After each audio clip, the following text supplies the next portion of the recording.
SGM. We were about to move on to, we have done welcome and we've done introductions, so if anybody online doesn't know who's who, I'm sure you can, if you ask, Matt can answer you in the chat.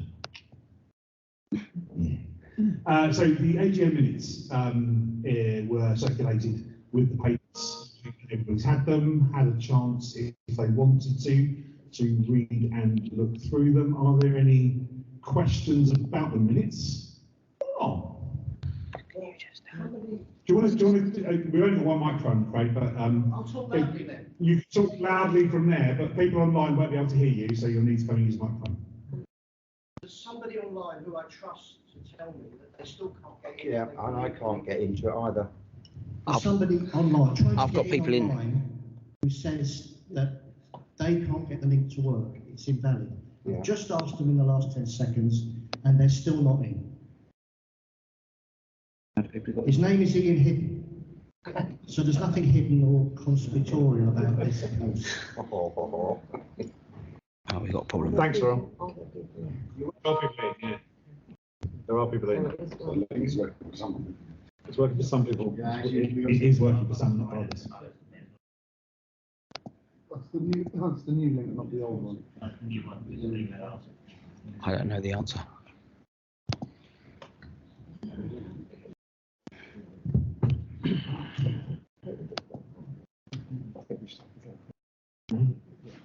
We've got people in. Yeah. I don't understand why some people aren't going. But some people, lots of people. How many people are in? Not many. We've got 1, 2, 3, 4, 5, 6, 7, 8. 8 people are in. I can get in there. And they're not all us. No. Okay, so I'm going to go for it. I think we'll go for it, record it, and Where's the lobby? Yeah, we are recording. Okay, well, we're going to go ahead. There are some people in the meeting. We're going to record the meeting. We'll release the recording and the minutes. And if anybody wants to have a conversation about that afterwards, then of course we will do that. But I think we just need to crack on, I'm afraid. Yeah. So that's what we're going to do. Thanks to everyone for the feedback. That is useful. We don't know what's going on, I'm afraid. So apologies for that. The minutes of the AGM. Any questions on the minutes? Any points that want to be raised on the minutes? Or anything else that wants to be mentioned? No? Okay. Can I take those minutes as a record of the AGM, if I can see all those in favour? And against? Abstentions? Okay, that's carried unanimously. Thank you. The next item on the agenda is the amendments to the Doncaster Constitution. So we launched an online voting for this about six, 7 weeks ago. So people have been voting in that over that time. We, as I said previously, I don't know if anybody's come in since then, but if you're registered for the meeting tonight, if you have made an online vote, that will be deleted, if you like, so that it's not counted twice. So do, vote in the room if you would like to have your vote counted on that question, and you haven't already voted online, or if you haven't already voted online, vote in the room as well. Okay, so we've had the paper out there. It's been out there for quite some time. We've answered a few questions on them backwards and forwards. Is there anything that would anybody like to discuss any of the issues, raise any questions about them, or shall we move straight to the vote? Are you voting on them as a block or one by one? Single vote for all of them. The primary reason for that is because these changes were made to the AOCW PLC Articles of Association, the PLC's rules, in December, and therefore it would make sense to match those properly. And if we did that bit by bit, that would not necessarily happen. So we need to make sure that's reflected correctly. So this, as Martin certified, this is a restricted action. It does require at least 50% of the vote of the eligible membership to vote. That requires at least 75% of those who vote to vote in favour. and it requires at least 40% of the eligible membership to vote in favour. So, if we could have those in favour in the room, please. We do need to count these so we can add them to the formal count.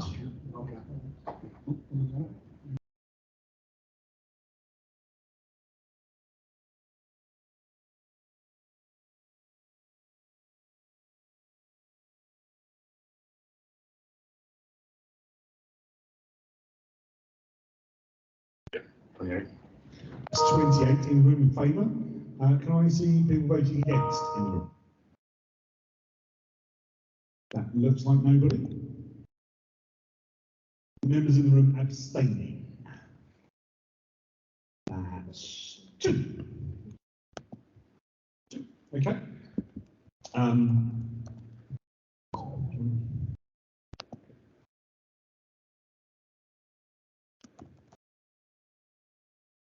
the basis of the votes that we've now received online through proxy and also that we're within the room. Can't hear you. Shall I speak up a bit? Is that better? Okay. So on the basis of the votes that we've had online by proxy and also within the room, the figure which we have in favour is now 1,740 in favour. Those against were 64, and those abstaining are 73, which means that the resolution passes all of the restricted action figures that it needs to pass. Thanks everyone. So that's then there may be 1 or 2 changes to those final figures once you've checked the registrations in the room against those who voted online. But clearly the number of people in the room won't change the overall nature of that vote, which is a fantastic vote. Thanks everybody who participated in that. That is 1,000, it's about 1,900 all in, which is remarkably actually more people have voted in the last Dunstable Board elections, which is astonishing really. But thank you everybody. Thanks to everyone online, and thanks to everybody neither here nor online who joined in that. That was really appreciated and really very helpful indeed. So to move on then, the next item is the open discussion. So Kevin, are you going to read this? So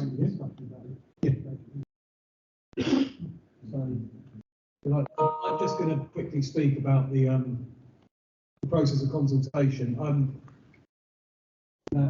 It's something I'm leading on for the board, but outside of here, it's my specialist area is stakeholder engagement. I mean, fan engagement is what I do for a living, but stakeholder engagement is a sort of general area that I work in. The purpose of the way that we're setting up the project, which is just the easiest way to refer to it, is that there's a central need to make sure that the members of the trust have a proper formal set of events so that we can have a proper discussion about the issues. Now, the point about constantly having the discussion is a good one. Just parking the fact that I'm running this process, I am very much in favour of 75.1 because for all the reasons that, to do with security and such. However, I do think that where we are now and where we've arrived means that having a discussion around that because of the debt that we have, which is good debt. If debt can ever be good, it's good. It's good, it's friendly debt. Other than obviously doing fan engagement, I've worked in football for 20 years and I know a lot of clubs. We're in a far better position in that respect. But I think it's a sign of maturity that you have a discussion. And I also, the second part, I think, which is why I'm very confident about this and why I'm involved, is that the way we're going to do it is very deliberately set up. It is, we're kind of running 2 processes. One is the absolutely sort of fundamental ownership discussion amongst the owners, or the ownership body and the members. And the other part is that we're going to take the opportunity to have a broader conversation with season ticket holders, with people who are members, people who are non-members, to understand not why they don't join, because I think that's a very binary question. That's not the kind of question you ask, but to understand what they understand about Wimbledon, and how the club is owned. You know, I think lots of us have discussions about returning to the community the way we have, and whether people really understand what this thing is. Abstain.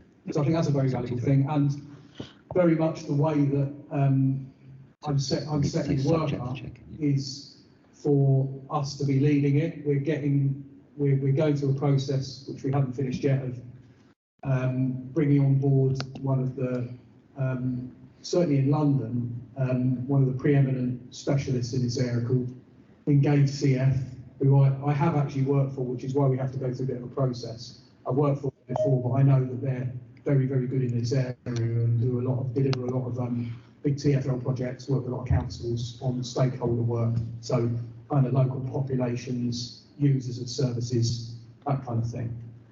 And running it with them, I think, is important for us, because I am always aware, let's use the phrase amateurs term that gets thrown around rather liberally by some, less by others. And I think that's why it's really important that we get the kite mark from a company that knows what they're doing. And I could stand up and say, well, I know what I'm doing, but I wouldn't be being paid for this. It wouldn't be a piece of work that I'm dedicating professional resources to. So getting someone in, some people in who can advise on that and get proper sign-off on the process, on what we ask, how we frame a discussion is really, really important. So that's basically where we are. The reason we put the announcement out the way we did was simply to frame the fact we're going to have consultation.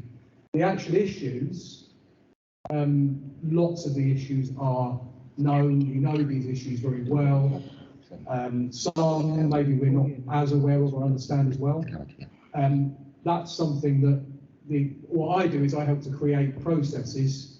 Then what we need is the experts on in the finance area, of Michelle and Graham particularly, but also the rest of the board, to then inform what that discussion is going to be. What are the questions? Well, how are we going to have the discussion? You know, and that's a really important part.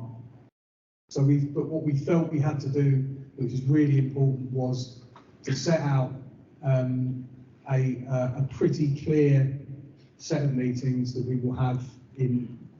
They might not land exactly where we said they will, but we need to have them by sort of early autumn, and roughly around, I think it was June, August, September, and October, roughly. 3 in person, 1 online, and then in parallel, like I said, we're just working through any contractual issues and the right transparency checks on, you know, the fact that it comes through me, but we're going to keep you informed on it. And I mean, I actually think it's probably quite an interesting discussion for all of you, and I hope that it will be delivered in a way that meets people's expectations and allows people to be open about how they think about these things and be given the right information by the people who know the subjects, in this case these two. So I'm probably kind of starting to ramble really, I should stop now, but if you've got any questions about the actual process, I'm very happy to answer them, but the wider stuff, these two are the ones to come to. Thank you, Kevin. Matt? You can need my Oh, friend. yeah. It's really worth going out here. Thank you. A quick question about what you've just said, and appreciate you've done it off the top of your head, so you know, we may. A company would talk maybe to its shareholders about how they want to constitute themselves. They would not talk to their customers. You don't get a letter as a non-shareholder from a business saying, how would you like this company's shareholding to be managed?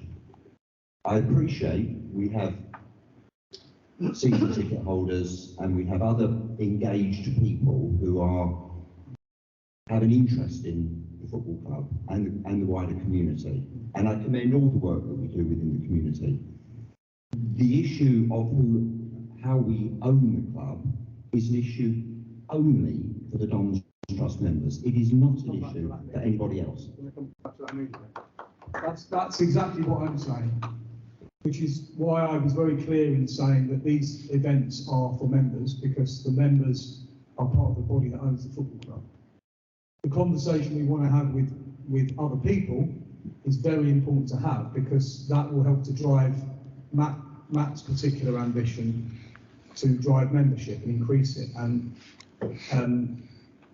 ensure we've got that protection. So there is no sense in which we go out there and say, do you like owning a football club? I don't own a football club. Or would you like to decide it anyway? It's what we're doing here is classic stakeholder relations work, which is what you're saying is correct, that customers don't get asked to decide the direction of the company, but it is very common for a customer certainly in non-traditional businesses, such as transport, for example, schools, in development projects, to go out and ask people who are going to be directly affected by it, whether or not they think they are. Well, and they'd be asked about the service. No. We're not asking about whether they want the club to be owned by the fans. We want to understand what they think of the football club. So what that helps us to do is to understand how they think about the place, not whether or not they want us to be fan-owned. That's not the point. The point is to understand maybe why. You might find out why some people don't join. The point is, are you aware Wimbledon is fan-owned? That's a kind of neutral question in many ways.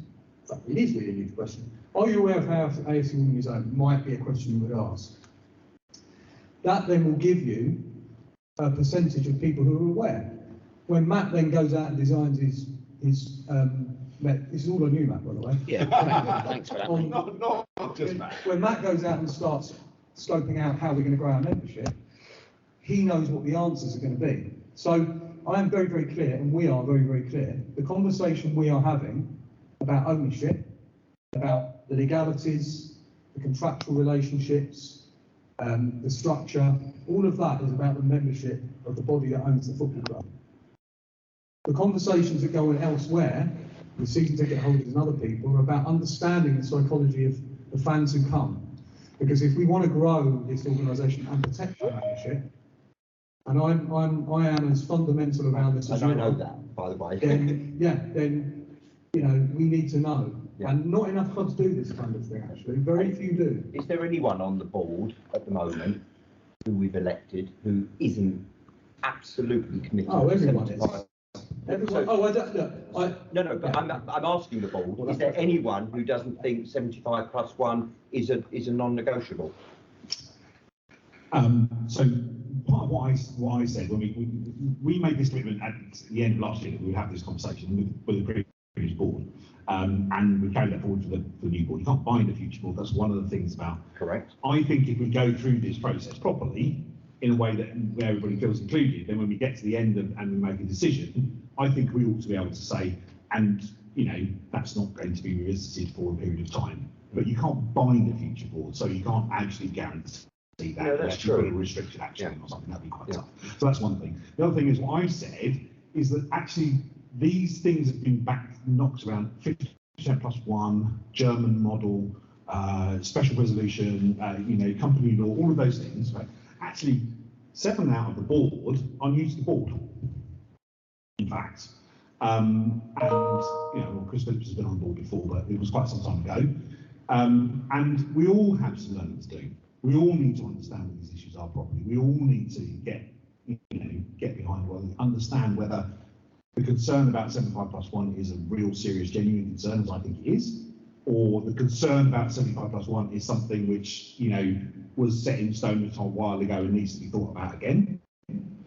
Whether there are other protections that could be afforded in law, which of course there are, whether we'd be happy with them or not, all of those things, that's actually a journey the board needs to go through as well. So that's why that's me not answering your question, David, by the way. I appreciate that. And obviously you knew that anyway, but I thought I'd say it. We haven't taken a poll. We haven't, what we've had is conversations, some of which clearly we all need to know a bit more about, understand a bit more about, talk a bit more about, listen to people a bit more, so that we all collectively as a board have a better idea of what the issues are. But the board ordinarily recommends to the membership what it thinks.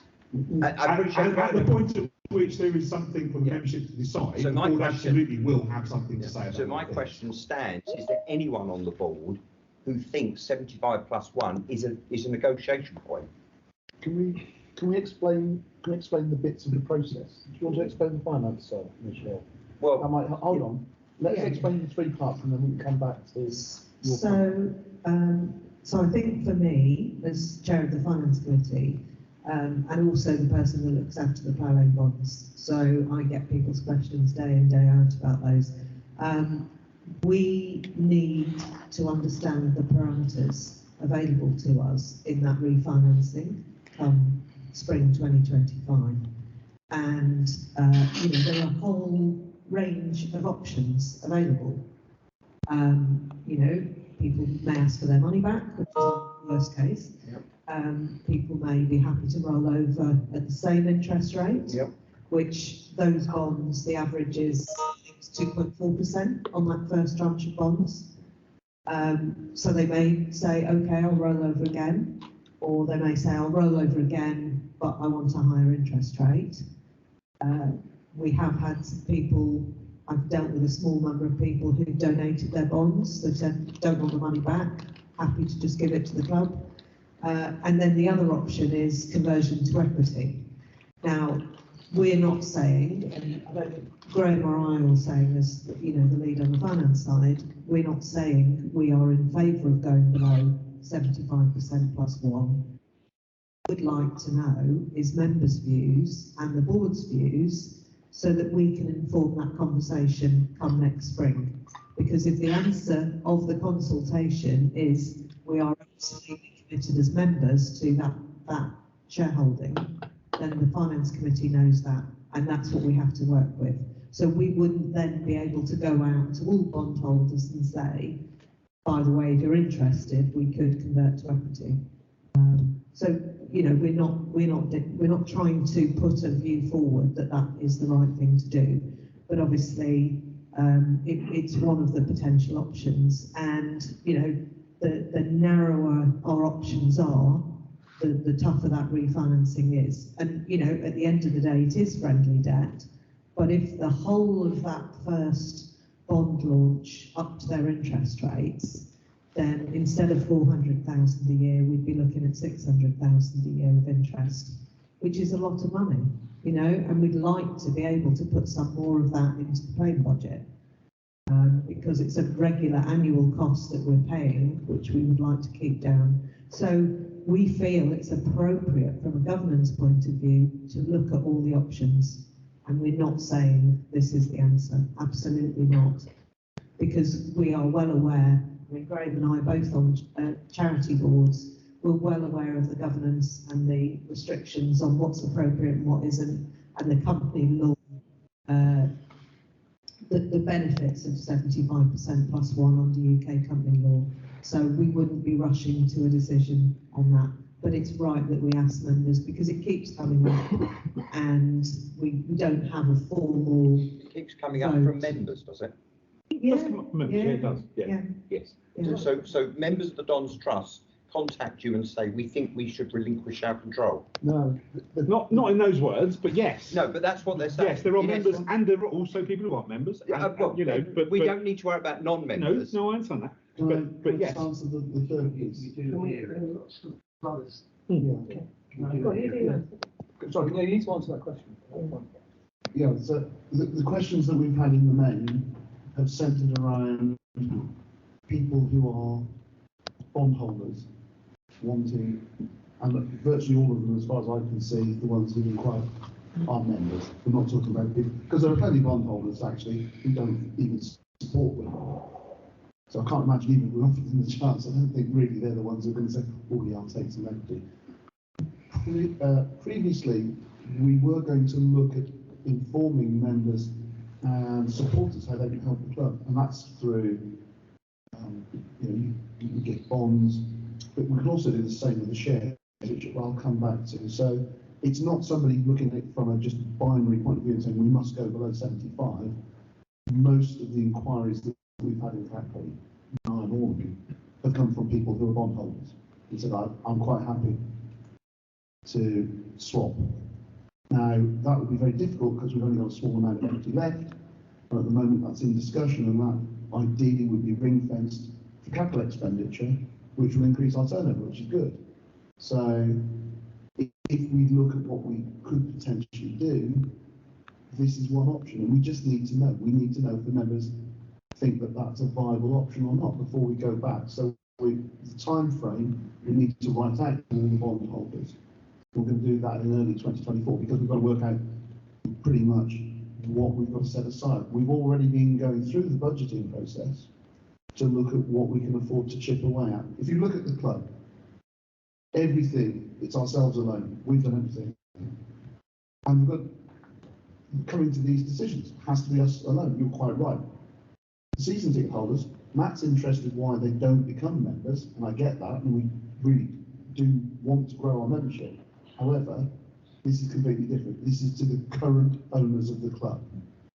There's no one on the board who doesn't want this to be a fan-owned club, but sometimes you've got to potentially look at what might be tactical ways of doing it. If you look at other clubs, and we aren't another club, but if you look at other clubs, the owners have converted previously debt into equity. Now, normally that's sugar daddies who just want to get around financial fair play, but it has happened elsewhere as well. And that's, the consideration is pretty much what we're asking for the owners. Do you want to convert your debt, or some of your debt, into equity, from friendly debt into friendly equity? The other bit to it, and the final bit we want to ask people about, is that recycle part.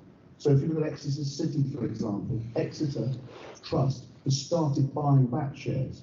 So do we then create an internal mechanism to buy back equity that's held by friendly equity on a minority basis? So that would allow us potentially to use our equity, but in a recycled manner. So if we did, because we don't know what people are going to say, but if we did go below 75 on that basis, we can immediately start a process to get back above that as quickly as possible. And that's, I think, that's the only way, because I take the gentleman's point, sorry, in the white jumper over there, the idea of giving, if you're going to say, oh, we're giving equity away and we never get it back again as a one and done, I'm certainly not voting for that ever. Not a chance. So that if we do this, there has to be a way for us to use our equity tactically and take it back up. Now, that might not be acceptable, that's fine, but then at least we'll know what we've got to do on a refi. But we need to know, because we can't do a process and someone say, oh, you know, you could have done this, you should have offered us the... So, back to Chris's point, if we go through that full cycle, plus the consultation, it should kill this topic off for quite some time. We've got Peter and Alex. Well, who's, I think, well, Okay. either way, it's fine. As long as it's time. No jokes. I can understand the concern about going below 75%. I'll quickly say, in terms of the questioning of the non-members, I hope those non-members of the Dons Trust will not be asked anything about 75% or less. Again, the conversation that's operating within the membership is very, very specific. The reason that it was actually during the board-to-board meeting, the PLC and Dons Trust got together a few weeks ago on a Friday, and we had a really good meeting. Or it might have even been before then. But it was that, and I think a conversation we were having on the board. And I just felt that this was an opportunity not just to go through the process that we need to go through within the membership and the ownership of the football club, but that actually we could create some valuable insights to the football club, create some valuable insights for them to understand our fan base better. Because the thing is, with surveying, you know, lots of clubs do surveying, Lots of businesses and organisations do surveying, but they tend to be very binary things. Do you like this brand of chocolate? Does this train run at the right time for you? What we need to do, because it's a football club, is kind of, this is where a much kind of deeper understanding of why they come. Why do they come? It isn't just because it's local. Yeah, is it? My instinct is the reason people like this place is there's essentially a kind of culture that we're not really aware of because we're all part of it. Sorry. I'm explaining. I don't think we should be having any conversation here about non-members. Well, you just asked a question, so I'm answering. But you're not answering. I am answering the question. All I want is an insurance. No, but that's not what the purpose of it is, which is why I'm explaining. You aren't answering my question. I am. We're not going to be asking them for their opinion on whether they think. Well, and then I'm explaining the process because that's important for people to understand. Because otherwise they might come to me and say, are you going to ask them X, Y, Z? So if I explain it now, then we won't have that problem later. So no, because the whole point of the process is to ask the membership of the ownership body specific questions and have a specific discussion with them about ownership and financing. What we're doing as well is taking the opportunity to have a wider conversation with members, with season ticket holders, with people who come to matches, who maybe live locally, who come occasionally, because we want to understand them. And I'm afraid the problem, perhaps with some people's perception of this in the context of a club like ours, or any club, is they're quite complex businesses these days. And whereas it used to be quite simple when we all, many of us, me included, used to turn up to plan at the top of the road, there was one football match on every, on a Saturday, one and on Tuesday possibly.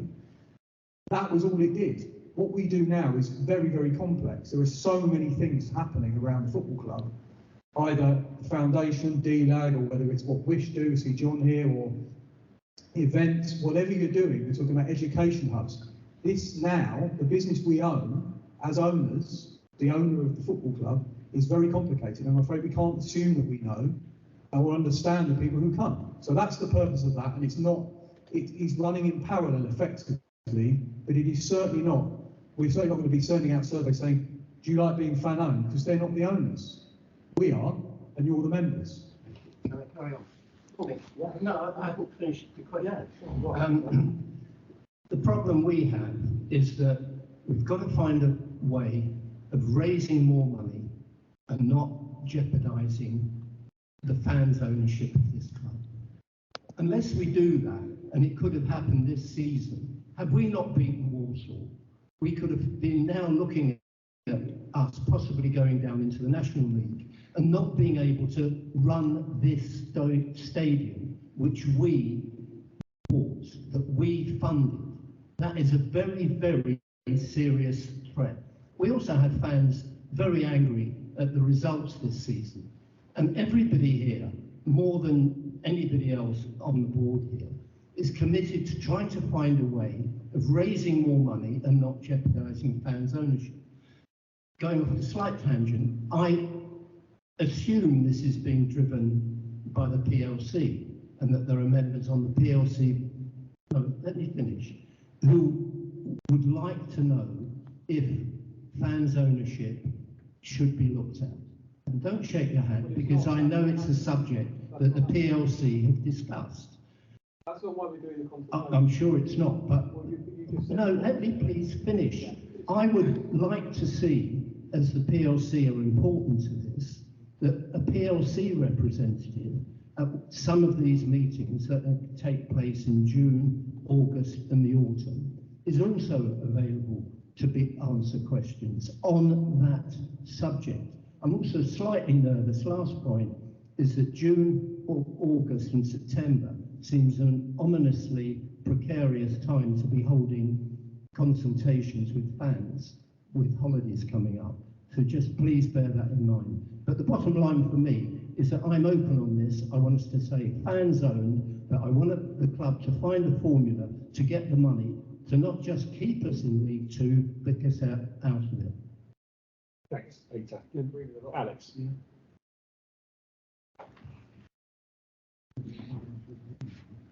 So, to my mind, we're conflating two issues first, which is the two consultations going at the same time.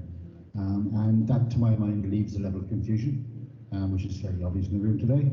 Why conflate is the first question. The second point I'll make is raised with what you said earlier on, the meddling amateurs.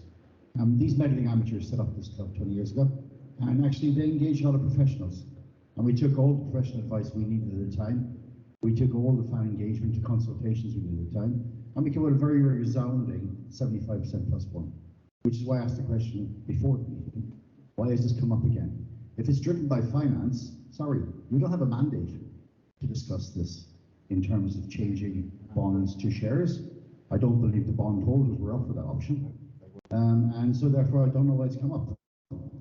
The mandate we have at the moment is 75 plus one. And I'm failing to understand why this has come up again in such a way that it's being presented as an option that actually without the consultation. I'm sorry if there has been a bit of confusion. I mean, I thought I'd been clear enough, but the issue is with something like this, that it's the old perfect being the enemy of the good. So I took a view that there were two areas we needed to consult on, two groups of people, if you like, very broadly. One was the central need to make sure membership was at the heart of it all, and to go through that, because in the end, what we had is a need to ensure that the people who look after the finances know what they're able to do, not so they can make a decision to sell something, but it allows them to understand. I think, if I can say, I think one of the things, I mean, it doesn't take a genius that I'm picking up, is there are people who are absolutely wedded to it, and I know why they are, and I am wedded to it myself, and I am exceedingly nervous about any conversations around equity. Because having worked in football and at the sharp end of it for years, most of my work was in crisis and chaos created by private interests taking over or owning football clubs and running them for their own self-interest. So that's not saying that anyone else here doesn't understand that. I'm just saying that's what I did for 10 or 12 years. So I understand that completely. But the need is there in order for us to have as much information as we can have about the discussions around debt. If what we do is kind of essentially deny that might be an issue, then we go in blind on something, and that's not good for the people negotiating and discussing. If what happens is, what I'm very clear about, though, one thing I'm very clear about, and I've kind of there's not been any argument, but there's been, we've started having discussions, is, my view is that we've got to remember the processes of consultation are not necessarily process decision. It's not we get to the end of this process and then we have a vote. I very much disagree with the idea that we have to have a vote on something. The point is we need to understand what our members think about this, and that is in itself is important, because we are at that point where we need to have that discussion in order to make sure that the people looking after the finances are best armed with the arguments they need, right? Now, on the conflation thing, the perfect being the enemy of the good. The decision that I took, and I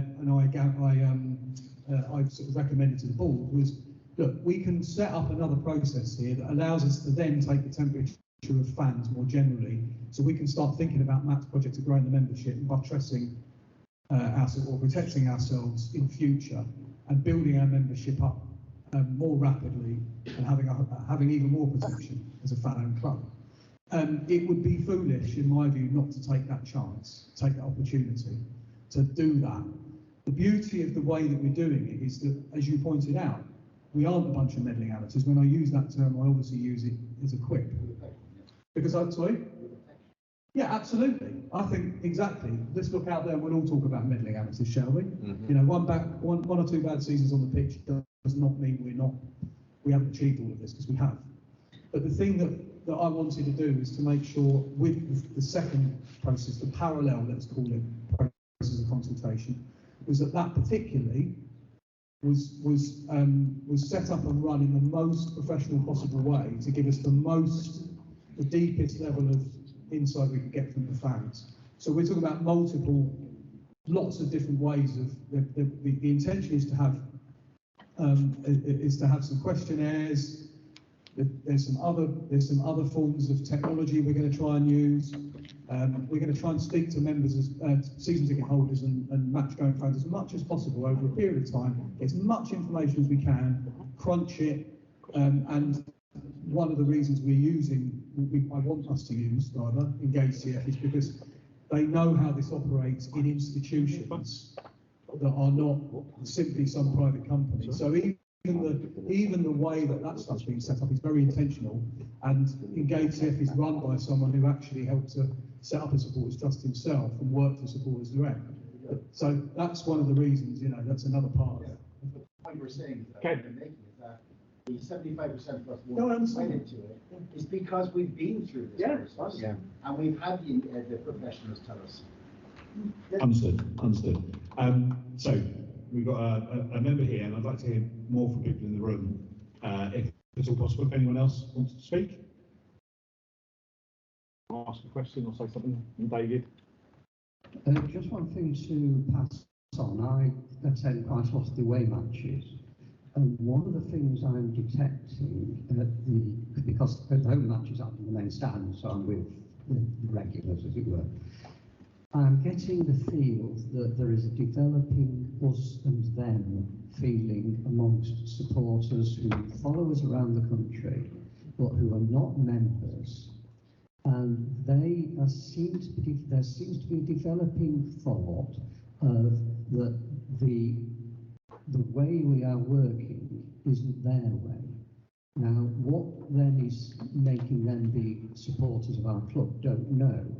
But one of the problems would be is if this grows and it becomes a swell, and we are seen as a nuisance, an irrelevance, a blocker. And I think that's something that needs to be borne in mind. We are, unfortunately, I think, an ageing membership as well, and it's a problem with with the younger fans, the sort of teens and 20s who should be the future of the membership, who are seeing us as a threat, an enemy, and not the way forward. And I think we need to think about how we address that in this context. If you could pass the microphone to your right, then Can we respond? Okay, yes, some similar points actually. Yeah, maybe we can pick up, because I've got some similar points to make. It's in terms of the demographics, and I think it's really important that we do consult our wider fans as well, because let's remember the membership is fluid. People can stop becoming members or join the membership, and it's not fixed at any point in time. Sure, we want to increase our membership. We all want to increase our membership, but we want to ask the fans who aren't members at the moment, why not? Why they don't want to become members? So it's really important to understand that demographic of what our current membership is, what our fan base is. That is just very sensible business practice that we all want to do. So I think that's really, really important. Just in terms of the process and the timescales for this, I mean, it is obviously driven by the bond issue and the fact that bonds are going to be due to be repaid in 2025. So there's clearly an issue there which has to be part of that discussion in order to inform the consultation. But then it is the wider issue, which is why this is all coming up, is about the financing, isn't it? And how we generate and get more money into the club without losing that 75%. That's what it's really all about. So we have to, in my thoughts on this, and I've got lots of thoughts about how we can do that actually, is how we enable that without losing that 75%. So that has to be the driving force, I think, in a lot of the thinking. Thanks, David. There was a member here, and then Matt, you wanted to say something? Yeah. I'll come back. Hi, I'm Aidan Patterson. Hi. Yeah, so I like the idea of asking people via some sort of survey or stakeholder engagement what they understand. And I like that for the reasons that have been touched on here. I don't want to try and speak for younger fans. I don't think I'm qualified to do that. But I think with a lot of people I talk to, some of whom, like me, have been supporting the club for about 15 years, some of whom are newer fans who've come over since we've come to Plough Lane, but still come every week and come home and away. I think a lot of them do not understand what the Dons Trust does, how it works, and how it relates to the PLC board. And I think that a lot of what they have heard about how that works is incorrect. And I know that's incorrect because I've maybe been supporting longer. I've actually been involved a little bit in the past, so I understand that. But I think a lot of what people think isn't correct. But I do think if you don't have a professional background, some of the explanations that are offered are not that clear, and I think that what we could do, or what I would like to see, is more explanation of that.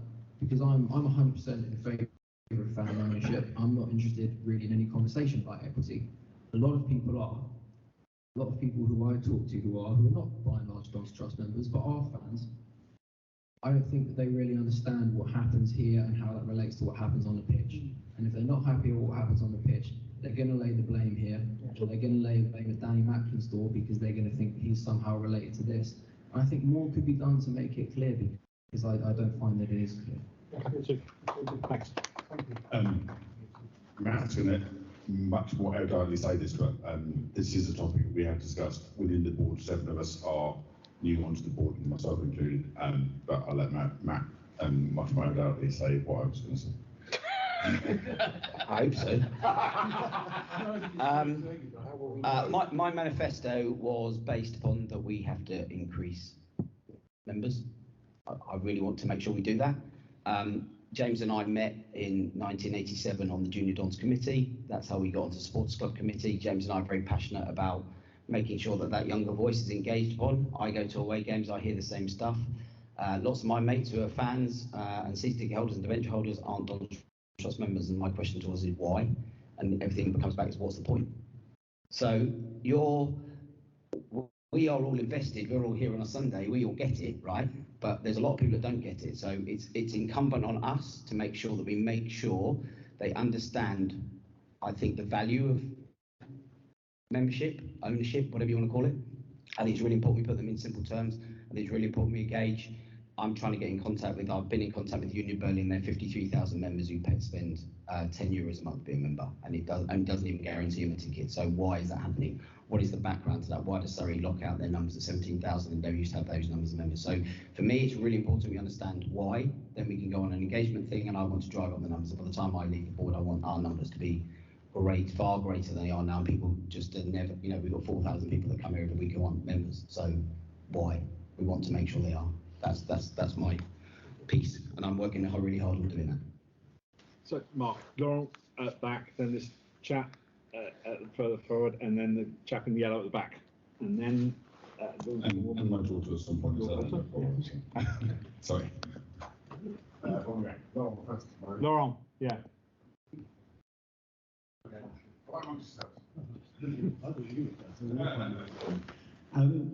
My name is Will Ricketts, by the way. I was just going to say, as far as I can work out, the 75 plus 1 questions come up because we're talking about the switching bonds to equity question. People who bought bonds weren't expecting to be able to switch their bonds to equity. I certainly wasn't. I'd quite like to recycle the bond, but I had no anticipation of switching it to equity. If we offer bondholders something they were never expecting, is this not lose-lose? Do we not both potentially open the door for having to, even if temporarily, drop below 75 plus 1, which is exactly how Alexander Ismail have got into Arsenal, but actually they're doing okay at the moment, so maybe ignore that. But also not make potential equity available for external investors because we've lost that cushion between where we are at the moment, so 80%-ish or whatever it is, and the 75 plus 1. So actually, are we not asking a question for no good reason because bondholders weren't expecting it, and it's a potential lose-lose answer if we ask it? Okay, thanks. Laurel. Good evening. Graham said something in passing which needs to be emphasised, I think. The two different groups, there's the Dons Trust members who decide on things such as equity, and the fact that the debenture holders aren't necessarily members of the Dons Trust. In fact, we know this to be the case because I and many others leafleted all sorts of places. So we have to face up to the fact, oh, by the way, I'm ready to 70%, so 5% plus 1. We have to face up to the fact that some of the bondholders will want their capital back at some point, and that has to be part of the plan.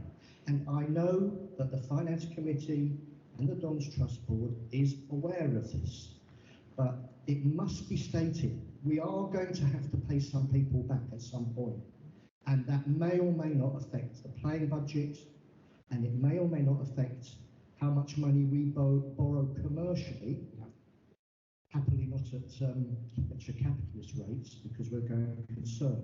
But we can't just think, if anybody is thinking that this is just going to go away, we've got to be mature about this. We are going to have to pay some bonds back, and that's another 22 years worth of effort.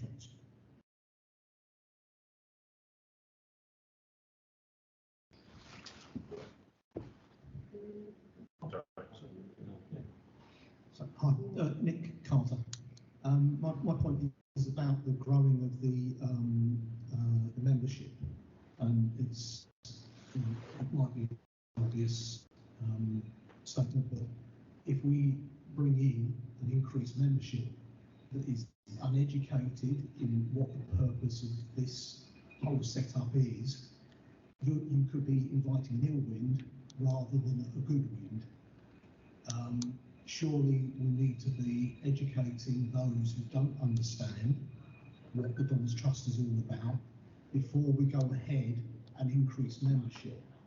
Most of the people who are not members don't understand. It could be dangerous.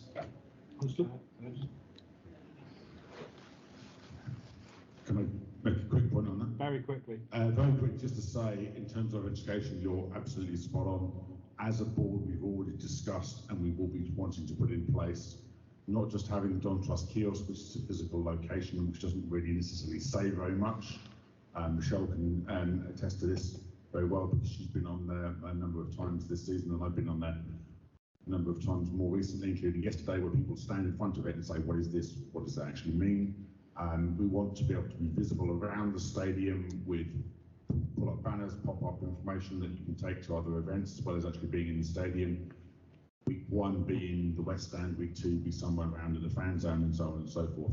And just state very straightforwardly, very clearly exactly what the Don Trust is, what the benefits are, the fact we are a fans club, the fact what the benefits are of a fans club, and then ask exactly simple questions that Kev's mentioned before. You know, are the fans aware of this? I've seen a lot of different fans today at the women's game that took place earlier on that I wasn't aware of, that I haven't seen before, and I've been a women's fan for 45 years. I find that really positive, and if we bring them to games on a regular basis and educate them about the benefits of being a fans-owned club, then so much better.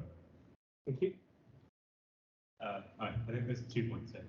First of which is, if we're saying we got this, we need to increase membership, the fact that we're not increasing membership for member risk is incredibly unsurprising. Because if you can look out, and aside from within small spec, if you look out in the general club, the main thing you will see about the Dons Trust and Dons Trust board is negative. The only thing you will see is the, I don't know whether the majority, wherever they are quite vocal, who seem to find the fact that the Dons Trust is to blame for basically everything from some bad match decision or a player slipping over the pitch. And therefore, why are we exactly surprised that we're not getting this from measure? Why do we even need to ask the question if you can just look and see so much negative information? I think the other question is on the fans ownership question. In binary terms, are we going to enter a process that can, not necessarily will, but can end in no longer having that 75+1? You need a yes or no question. Are we entering a process that can end? Whether it will end, are we entering one that can end that way? Okay, that's a great last contribution on the subject. If you don't mind, because we're coming towards the end of the meeting, we do need to allow for other questions that may come from anybody else. But very quickly, we're always in a situation where we could be in that. I mean, for example, it's entirely possible for a group of members. I can't remember how many for a motion. Anyway, it's entirely possible for a group of members to come to any of these meetings with a motion to do that. So that's always a possibility that somebody could, that a board or somebody else could raise a resolution that would change the rules of the organisation. That's what we'll be saying. Is that the intention of the process? No.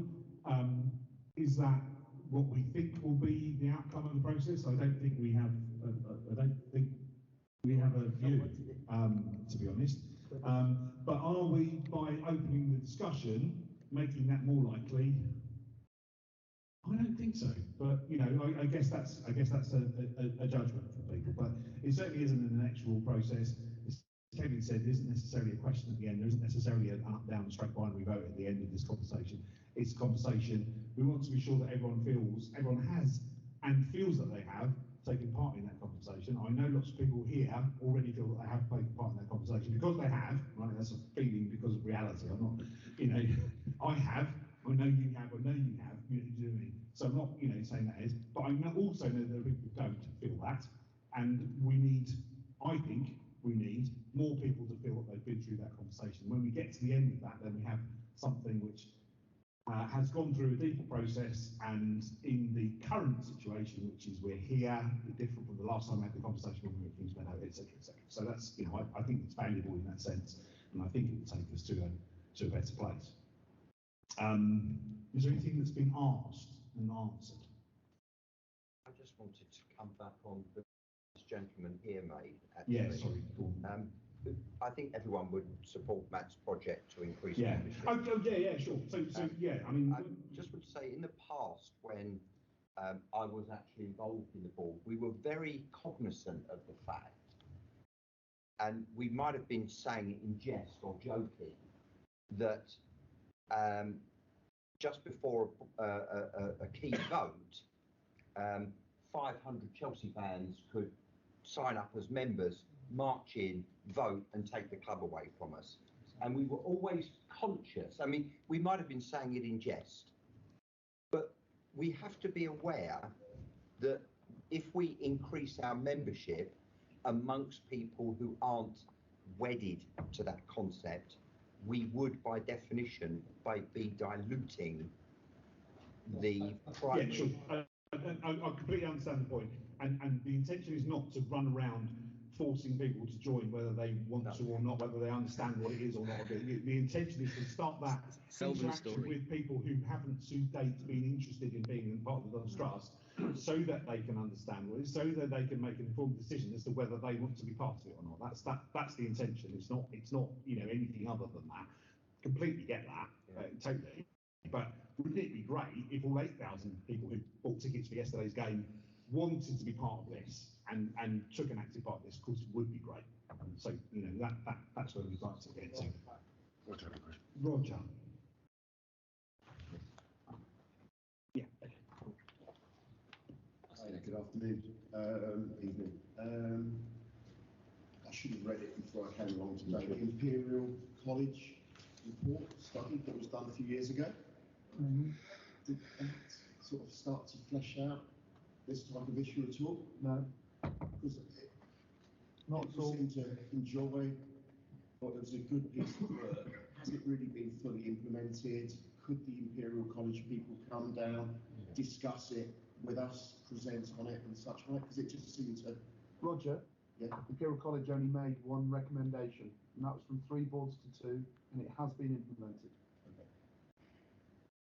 But it's part of the, it's part of the rich tapestry of stuff that we've done in the past that needs to be thought about, and we did, look at it again when we were doing, the changes that we finally, finished with in the vote earlier tonight. So it's certainly part of that. But, as Graham says, in terms of solid recommendations, we have done the things that were suggested.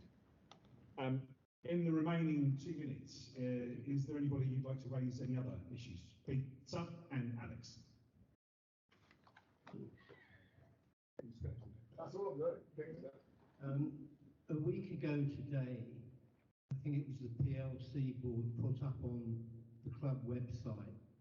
The club has been approached by London Irish about utilising our stadium, but no detailed discussions have taken place. I presume they were talking about London Irish Rugby Club and utilising their ground sharing. We could all, difficult to actually generalise on what detailed discussions meant. I was first aware of London Irish's interest in our club in February, and I raised it with somebody on the club, and they said it wasn't true. I've since understood that it is true. We haven't got time to go into this in great detail, but the Dons Trust is the custodians of this club, and I want to be certain that you will ensure that the PLC do not enter into any written agreement with London Irish Rugby Club without coming to the membership first? Short answer is yes. In any such conversation, the Dons Trust Board is kept aware at all times of what's going on through the normal channels, but also through the fact that Graham and Michelle and I sit on the PLC board as representatives of the Dons Trust. We feed that back to the Dons Trust. So any conversations like that. Secondly, the rules that we've just implemented mean that they have to. The PLC board has to refer those things, and any such question about ground share or whatever that might be, to the PLC board. The PLC board is not entitled, knows it's not entitled, and the world knows that it is not entitled, if you mean, in the sense that it's a matter of public record, that they can't enter into that kind of agreement without the approval of the Dons Trust board, and in some circumstances, depending on what the agreement was, without the approval of members. So they know that. Detailed discussions taken place? No, detailed discussions have not So taken those place. discussions haven't included London Irish offering the club £6 million for a long-term agreement, that they haven't included improving the facilities here to the extent of putting in undersoil heating and improving the floodlights. But the key question I'm asking you now, have London Irish offered this club a sum of around £6 million in return for a long-term occupancy of Plough Lane? No. Alex. Last question, are we a London Living Wage Club? Are we a London Living Wage Club? Somehow we're not. Everybody who's employed by us is paid by the London Living Wage, but we haven't managed to become a London Living Wage Club. I don't honestly know why it hasn't been top of the list in the last 6 months or so. But it is a good nudge, and we should work out where we are with it. I don't know. The Dons Trust Board decided in February 2015 that it should be that we should be a London Living Wage Club. So yeah, there's a lot been going on since then, which much of which has been very, very difficult indeed.